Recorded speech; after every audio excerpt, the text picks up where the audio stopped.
같이 사도신경으로 신앙 고백합니다. 전능하사 천지를 만드신 하나님 아버지를 내가 믿사오며 그 외아들 우리 주 예수 그리스도를 믿사오니 이는 성령으로 잉태하사 동정녀 마리아에게 나시고 본디오 빌라도에게 고난을 받으사 십자가에 못 박혀 죽으시고 장사한 지 사흘 만에 죽은 자 가운데서 다시 살아나시며 하늘에 오르사 전능하신 하나님 우편에 앉아 계시다가 저리로서 산자와 죽은 자를 심판하러 오시리라.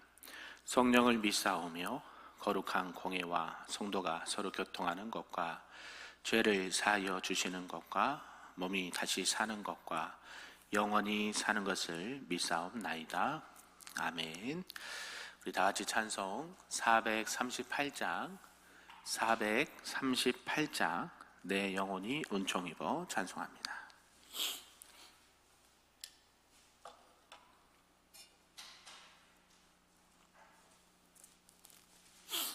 찬양합니다.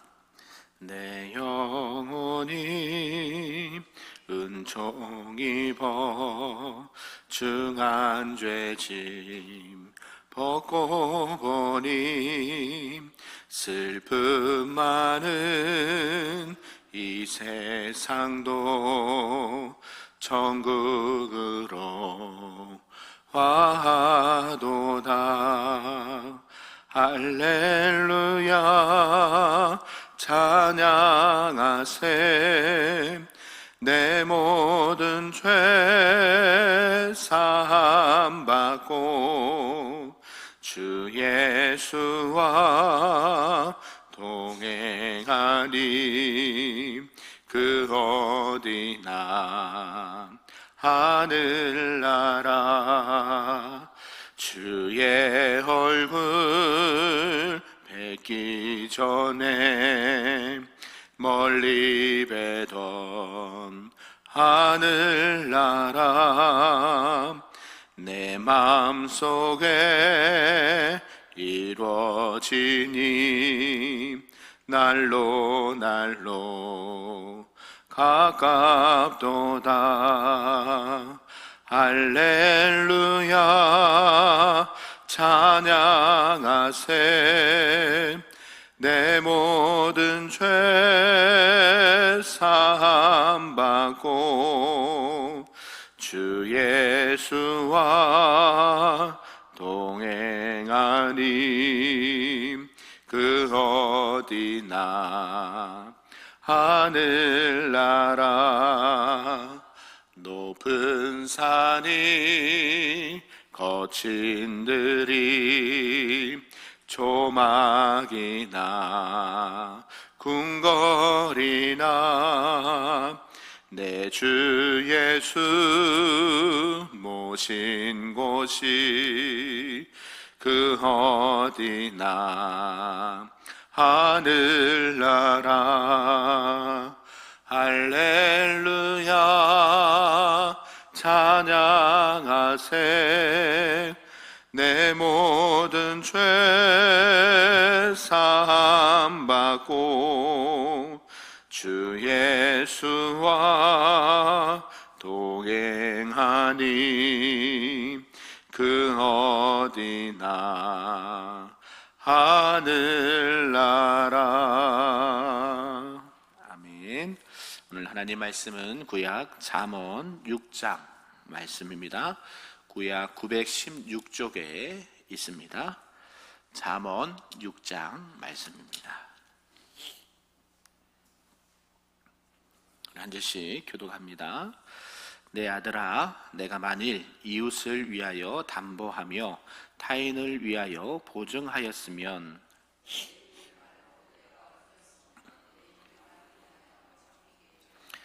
내 아들아, 내가 내 이웃의 손에 빠졌은즉 이같이 하라. 너는 곧 가서 겸손히 내 이웃에게 간구하여 스스로 구원하되 내 눈을 잠들게 하지 말며 눈꺼풀을 감기게 하지 말고 노루가 사냥꾼의 손에서 벗어나는 것 같이 새가 그물 치는 자의 손에서 벗어나는 것 같이 스스로 구원하라.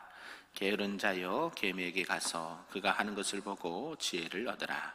계미는 두령도 없고 감독자도 없고 통치자도 없으되 먹을 것을 여름 동안에 예비하며 추수 때에 양식을 모으느니라.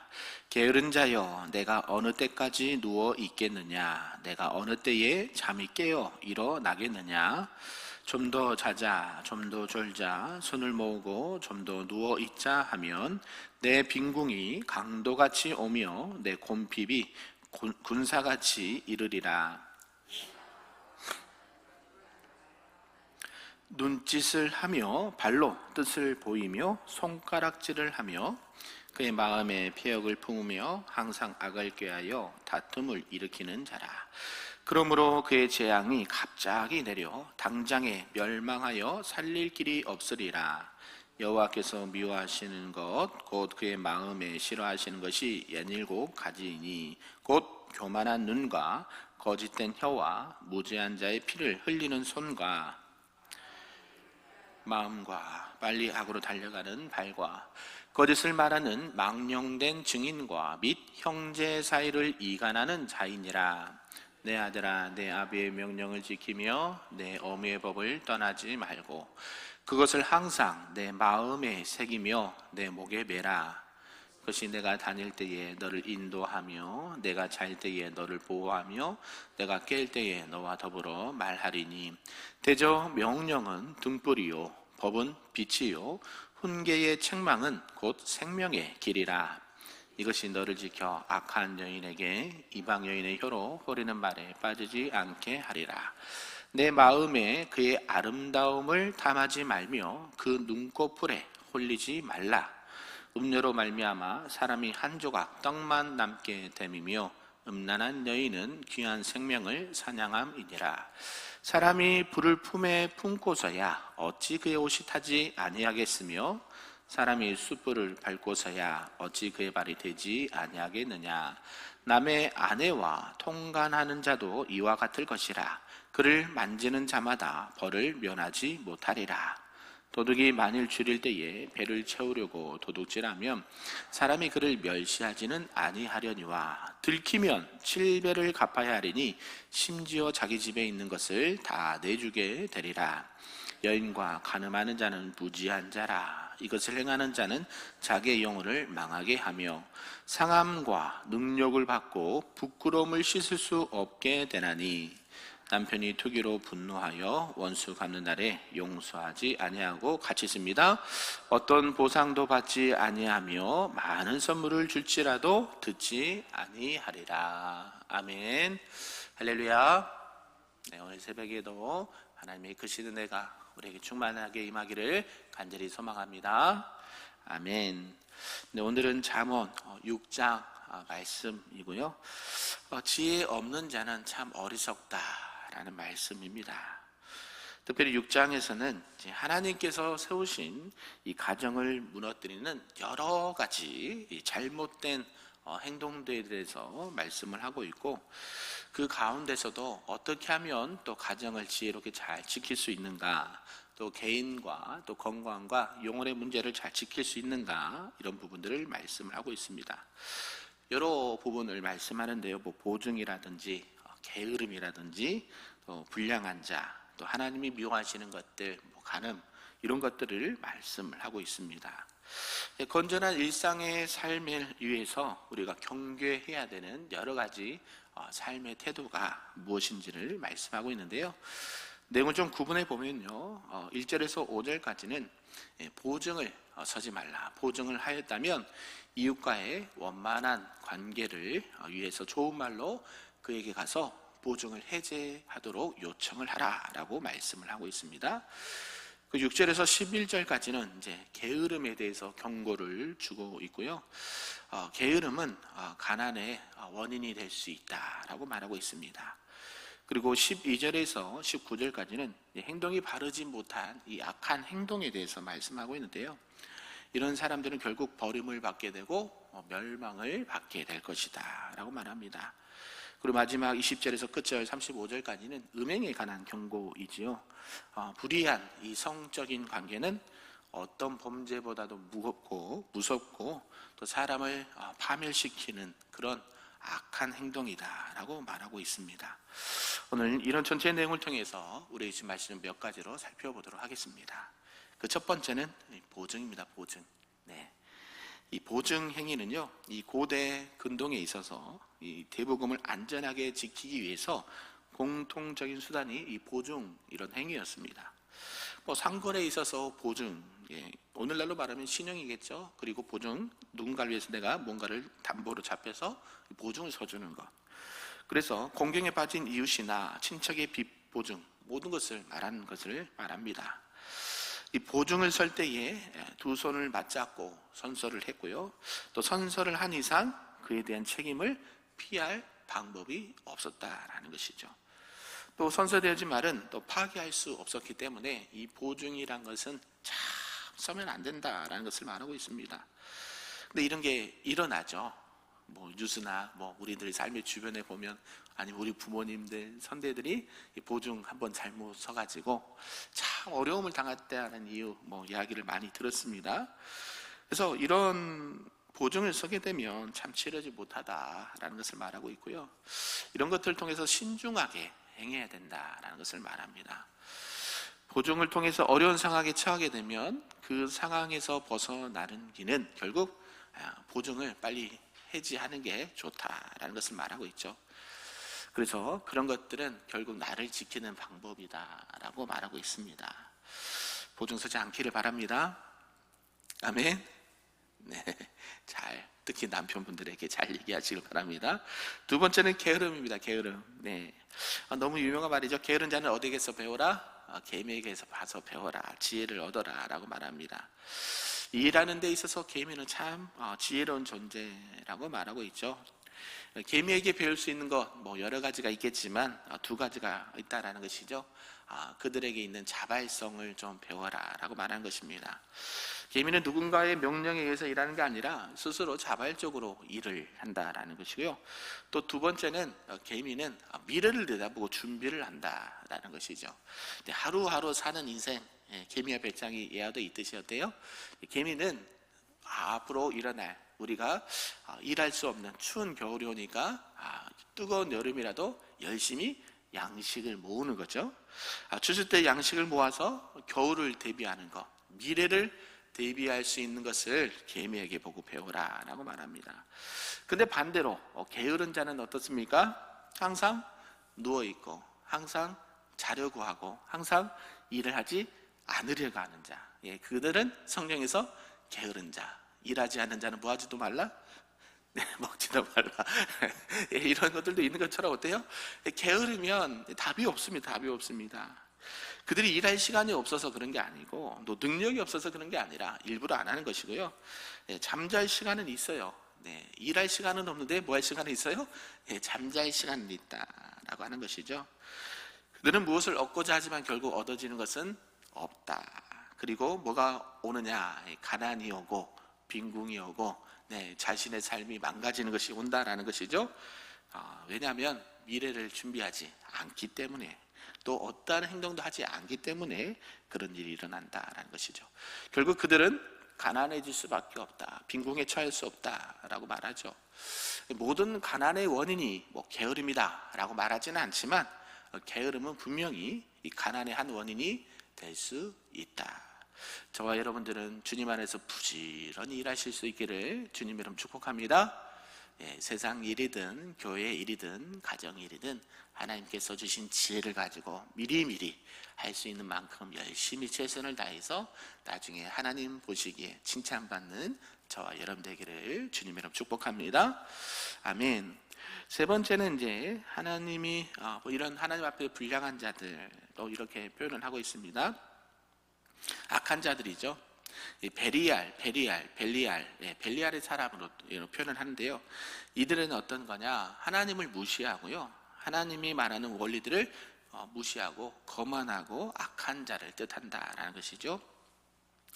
그래서 그들의 입과 눈과 발과 손가락과 마음을 지적하면서 그들은 악을 꾀하고 다툼을 일으킨다라는 된다라는 것이죠. 악을 행하는 자들은 그게 즐거운가 봐요. 악을 행하는 게 유일한 즐거움이고 그들의 인생의 목적이 뭔가 악을 행하는 것이라고 생각하는 것이죠. 결국 그 악행은 자신을 이렇게 재앙에 이렇게 내놓은 것이 되고 누구의 도움도 받을 수 없는 그런 멸망의 순간이 오게 된다라고 말합니다. 그러면서 하나님이 묘하시는 것, 여섯 일곱 가지를 말씀을 하고 있습니다. 우리가 말하듯이 7은 완전수죠. 그래서 여러 가지 일곱 가지 죄는요, 모든 죄를 다 종합한 죄다라고 표현을 할 수가 있습니다. 이런 것들 통해서 악인들은 자신과 그 본인의 지체를 불의한 병기로 드리는 자들이다라고 말하죠. 이런 것들을 통해서 이들은 더 악을 행한다라고 말합니다. 그들 중에 또 우리가 어저께도 살펴보았지만 이 간음, 간통 이런 것들을 또 말씀을 하고 있습니다. 음녀에 대한 문제, 또 7장에서도 또 나오겠지만 이런 성적인 타락, 건전하지 못한, 건강하지 못한 이런 것들은 결국 어려움을 처하게 되고요. 이런 것들에서 가장 자신을 보호하고 자신을 안전하게 지킬 수 있는 것은 하나님의 말씀뿐이다라고 분명하게 말씀을 하고 있습니다. 하나님의 말씀은 우리 사람의 길을 인도하는 등불과 같고 빛과 같다라고 말하는 것이죠. 어둠에 다니지 않도록 안내해 주는 게 하나님의 말씀이다라고 말합니다. 그런 것들을 통해서 이런 간음이나 간통 이런 것들이 결혼의 계약을 깨트리는 이런 안 좋은 성적인 행위를 말하고 있기 때문에 그렇죠. 우리나라도 이런 제도가 이게 그죠, 폐지가 돼버렸죠. 옛날에는 이런 게 있었는데요. 세상은 점점 악해져 갑니다. 개인의 어떤 일을 위해서 그런 윤리적이고 도덕적이고 가정을 파괴하는 것들이 너무 당연시되는 이런 세상의 풍조 속에 살아갑니다. 이혼도 마찬가지죠. 하나님께서는 분명히 이혼을 금합니다. 특별하게 이렇게 문제가 되지 않는 이상 이혼 증서를 주고 이혼을 하겠지만 그 외에는 함부로 이혼을 하지 않죠. 이런 것들을 통해서 참 이런 가정에서 또 결혼에서 서로 지켜야 될 그 부분을 서로 잘 지켜야 된다라는 것이죠. 결국 자신의 몸도 파괴가 되고 가정도 파괴가 되기 때문에 이런 것들을 통해서 우리가 지혜롭게 생각하고 또 판단하고 행동해야 된다. 아멘이십니까? 그런 곳에서 우리가 지켜야 된다는 거, 지켜야 되는 거. 우리의 마음도 지키고 우리의 몸도 지키고 우리 가정도 지키고 우리 자녀들도 지키고 교회도 지키고 국가와 나라와 민족을 지킬 수 있는 저와 여러분들에게 소망합니다. 아멘. 말씀을 좀 오늘 정리하겠습니다. 사랑하는 성도 여러분, 우리가요 이 지혜가 우리의 삶에 있어서 가지고 있는 그 가치는 아무리 강조해도 지나침이 없습니다. 지혜 없는 자들, 무지라고 하죠. 무지. 하나님에 대해서 알지 못하고 말씀에 대해서 알지 못하면 자신들이 하는 행동과 말들이 악한지도 모르고 하나님 보시기에 그게 죄가 되는지도 모르고 그럴 수 있다는 것이죠. 그래서 지혜 없는 자들은 어떻게 행동을 하게 되고 그 결과가 어떠한지를 계속해서 말씀을 하고 있습니다. 하나님께서는 우리가 어떻게 살기를 원하시냐, 지혜롭게 지혜자로서 살아가기를 원하신 줄로 믿습니다. 결국 지혜는 우리가 말씀을 늘 묵상하지만 여호와를 경외하는 것이고 하나님의 말씀을 마음에 간직하는 것이고 또 그뿐만 아니라 그 말씀대로 행하는 것. 아멘. 우리 금요일 날 야고보서도 계속 보고 있지만 믿음을 얘기하면서도 행동이 같이 가야 되는 거예요. 지혜만 있다고 해서 그냥 여기로만 끝나면 안 되겠죠. 여러분들의 삶의 모든 영역 가운데 보증 서지 마라, 게으르지 마라 이런 것들을 모르는 사람이 누가 있겠어요. 그러나 이게 우리 신앙의 삶에 아주 밀접한 관계가 있다는 것이죠. 신앙은 추상적인 게 아니에요. 여러분들의 실제 생활과 매우 밀접한 관련이 있다는 것입니다. 믿으십니까? 그걸 통해서 오늘도 하나님이 멀리 있는 분이 아니라 늘 나와 함께 하시고 우리의 말과 행동을 바라보시고 지혜자로서 살아가라고 권면하신 줄로 믿습니다. 오늘도 그런 하나님과 또 동행하시고 하나님이 기뻐하시는 그런 신앙과 믿음의 삶을 살아갈 수 있기를 주님의 이름으로 축복합니다. 아멘. 기도하겠습니다. 사랑과 은혜가 충만하신 하나님 아버지 감사합니다. 오늘도 우리에게 말씀하셔서 지혜로운 자, 지혜자로서 자라가도록 말씀하셨고, 또 우리가 주의해야 되고 경계해야 되고 버려야 되는 것이 무엇인지 말씀하셨습니다. 하나님, 보증을 서지 마라, 게으르지 마라, 또 악한 것들에서 돌이켜라, 또 성적으로 타락하지 마라. 이런 모든 영역에서 하나님이 기뻐하시는 지혜자로서 살아갈 수 있도록 인도하여 주시옵소서. 무엇보다 하나님의 말씀을 마음판에 새기고 그 말씀을 지켜 행하는 살아있는 자들, 믿음에 행하는 자들 될 수 있도록 인도하여 주셔서 우리가 망하는 길이 아니라 살아나는 길, 생명의 길로 걸어갈 수 있도록 하나님께서 우리를 인도하시고 보호하시고 축복하여 주시옵소서. 그래서 우리 가정과 개인과 자녀들과 교회와 나라와 민족을 하나님 앞에 맡겨드리고 건강하게 생활할 수 있도록 하나님 축복하여 주시옵소서. 감사드리며 예수님의 이름으로 기도하옵나이다. 아멘. 하늘에 계신 우리 아버지여, 이름이 거룩히 여김을 받으시오며 나라가 임하시오며 뜻이 하늘에서 이루어진 것 같이 땅에서도 이루어지리다. 오늘 우리에게 일용할 양식을 주시옵고 우리가 우리에게 죄진 자를 사하여 준 것 같이 우리 죄를 사하여 주시옵고 우리를 시험에 들게 하지 마시옵고 다만 악에서 구하시옵소서. 나라와 권세와 영광이 아버지께 영원히 있사옵나이다. 아멘.